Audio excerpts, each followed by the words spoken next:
Hey, good evening, friends. Dennis LaRue here, your weekly wingman, your chief inspiration officer, your coach, bringing you this week's hashtag steeltoesrequired quote of the week.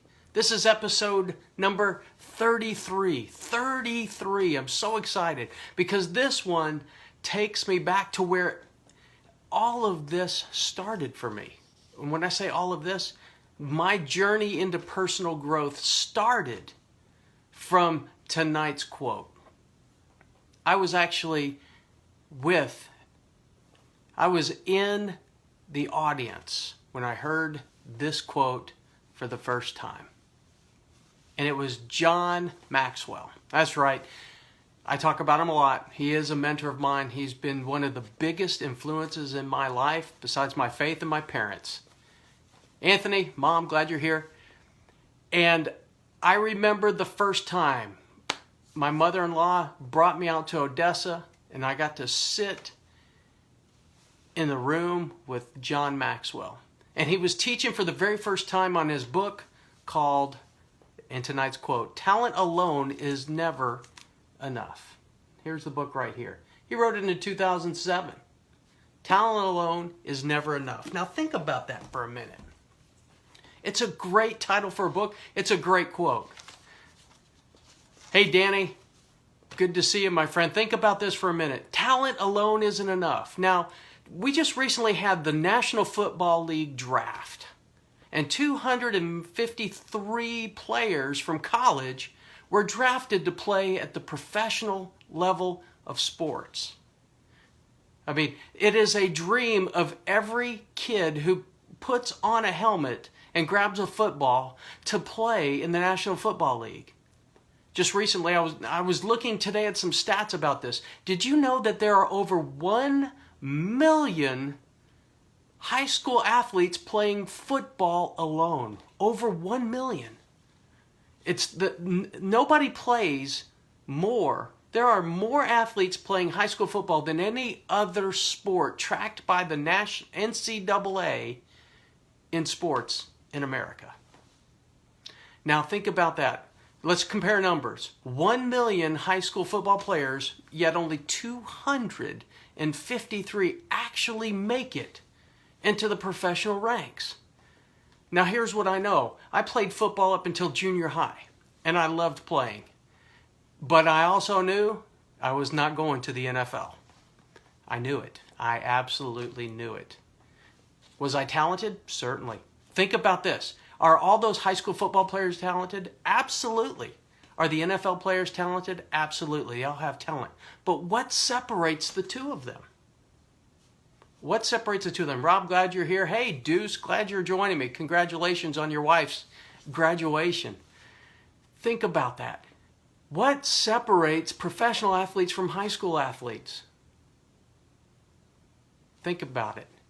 It's not one doesn't rely on talent alone. Hey, Melanie, good to see you. Talent alone isn't enough. Talent alone is not enough. You see, all of us have talent. Every one of us is talented in some way, shape, or form. You're talented. We all have talent.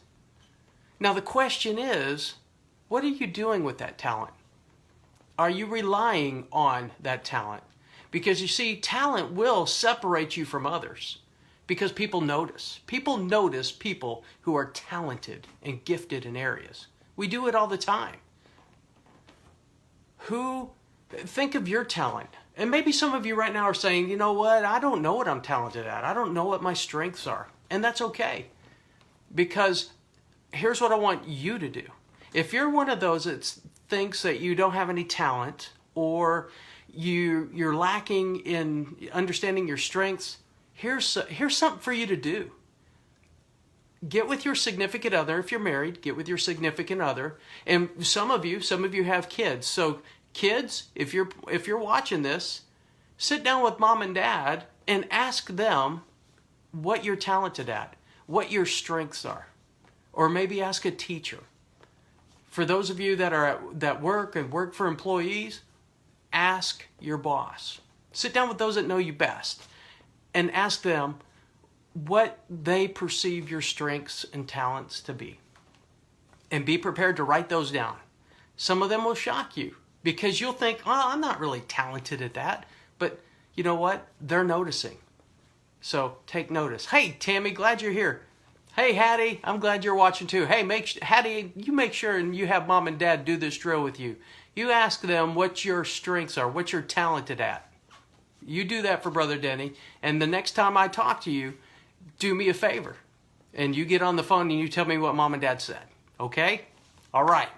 So for those of you that are not sure what your talents or strengths are, that's one thing for you to do. But for many of you here, I'm sure that you know what you're talented at, what your strengths are. So let me ask you this. What are you doing to separate yourself from all of those who have the exact same talent you do? How do you separate yourself from those that are equally talented as you are? Think about, again, college football, high school football to college football. You remember that million that played high school football? Well, that number drops to 73,000 that play college football, Division 1, 2, or 3. And this is from the NCAA's website, current as of this year. And of those 73,000 that play college football, only 253 are actually drafted into the Professional Football League. Whew. Those are small numbers. What differentiates them? There's so many different things. But I think one of the things that differentiates them is their belief. Attitude and belief is powerful. I think that's why Baker Mayfield was drafted number 1 by the Cleveland Browns.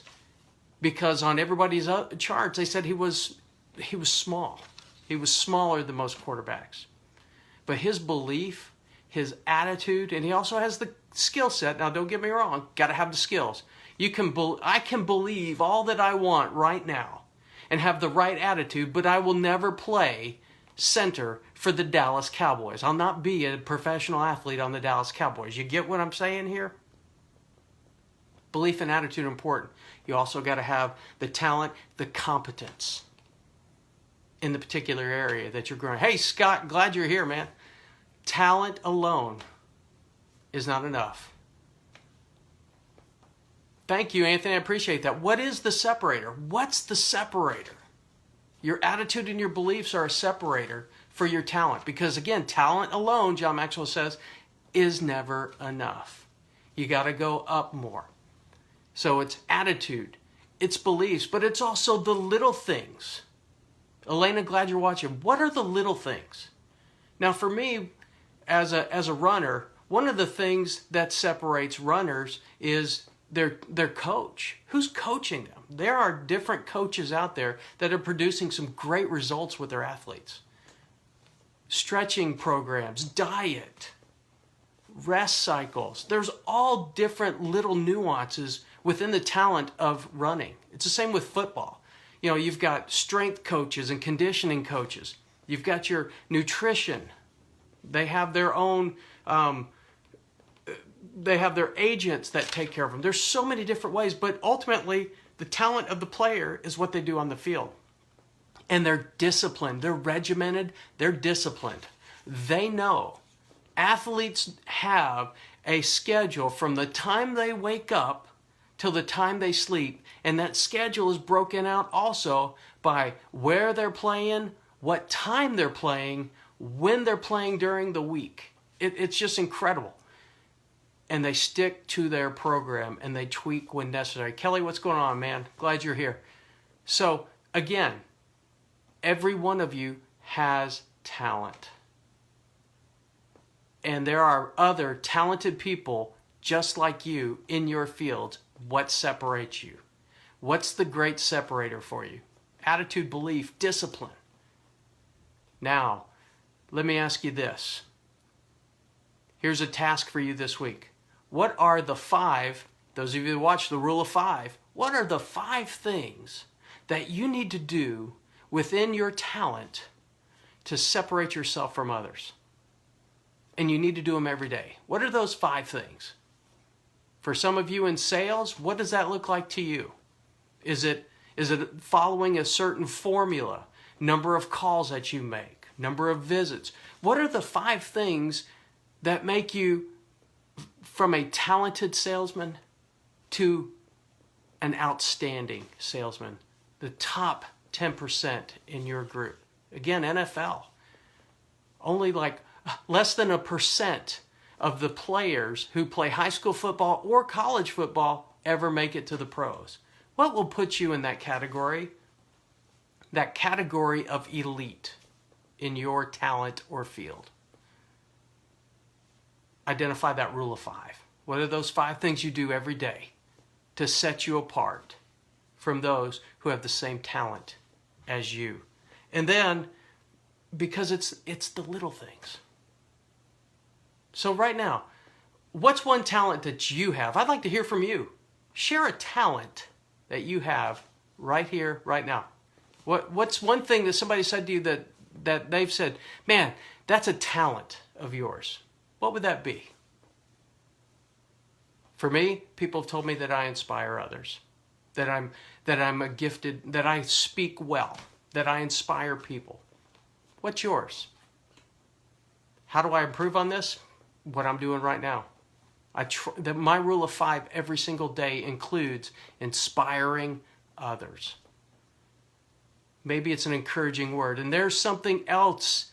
Here's something you can do to add value to others this week. Because it's not just about ourselves. We do need to grow ourselves. And I firmly believe that. But we also need to add value to others. So here's an assignment for you this week as well. Because we mentioned that belief and attitude is important to grow our talent, there's some people that need to hear that they are talented, that they're gifted in an area, and they need to hear it from you. So I challenge you this week to encourage others based off of their strengths and their talents that you see, and infuse that belief in them. Because there's some people, they don't fully believe in themselves in their area of giftedness. And what they need is they need a lift from you. Many of you here are coaches, so you know what I'm talking about. Because the coach sees farther, sees beyond, and sees the potential in somebody else and their gifts and their strengths, and infuses and shares that belief with them, and believes when they don't. And then eventually, they will believe. And when they do, their talent will take off. Don't you agree? Hey, Ed, glad you're here. So there it is, friends. There it is. The quote again, John Maxwell, talent alone is never enough. You can't rely on talent. I'm going to take the football talent the next level. There are 32 NFL teams, and only one team wins the championship. All 32 of those teams have talented players, talented coaches, talented staffs, executives. What's the difference? What separates the champs from the worst in the league? And it's not just talent. It's those that go above and beyond in the talent realm. It's belief, it's attitude, it's discipline, and it's doing things right and creating an organization of excellence. Those are the difference makers. And so, a couple things for those of you that didn't see it. John wrote a book with the title, Talent is Never Enough. There it is right there. Great book. And also, those of you that are struggling with your strengths, Strengths Finders 2.0, Tom Rath. Great book. Highly recommend it. Get this book. There's a code in the back of the book that allows you to take a test. And that test, that survey, that assessment will then turn around and give you your top 5 strengths based off of that test. So, recommend it. I've taken it twice, actually. Yes, Melanie, it's my favorite too. And the one strength that has stayed with me the 2 times that I've taken it over the years is competitive. Go figure. I love sports, and I like winning, and I don't like losing. But losing's good for me. At any rate, so there you have it. It's right there. Talent alone is never enough. So, as we wrap this up, as you get ready to end your Sunday evening and get into your work week, don't rely on your talent. Take it to the next level. And now, let's close with the blessing. I pray the blessing of bread, that you know no hunger. And I pray the blessing of salt, that your life would be flavorful and that you would be flavorful to others. And I pray the blessing of wine, that joy and prosperity would be yours, and that the love of God would be your portion this day and forevermore. Thank you guys so much for joining me. Just take a moment to share this with others. You can also catch this on, yes, it's on YouTube. I'm on YouTube, Dennis LaRue Jr. on YouTube. I'm posting things on YouTube as well. So, also, if you're enjoying the emails, I've been sending out an email with the video and a worksheet. So if you'd like to receive that, hit me up at info@DennisLaRue.org. Thank you so much for joining me. This is Dennis LaRue. Have a great, great week. We'll see you next Sunday for the next #SteelToesRequired quote of the week. Take care, my friends.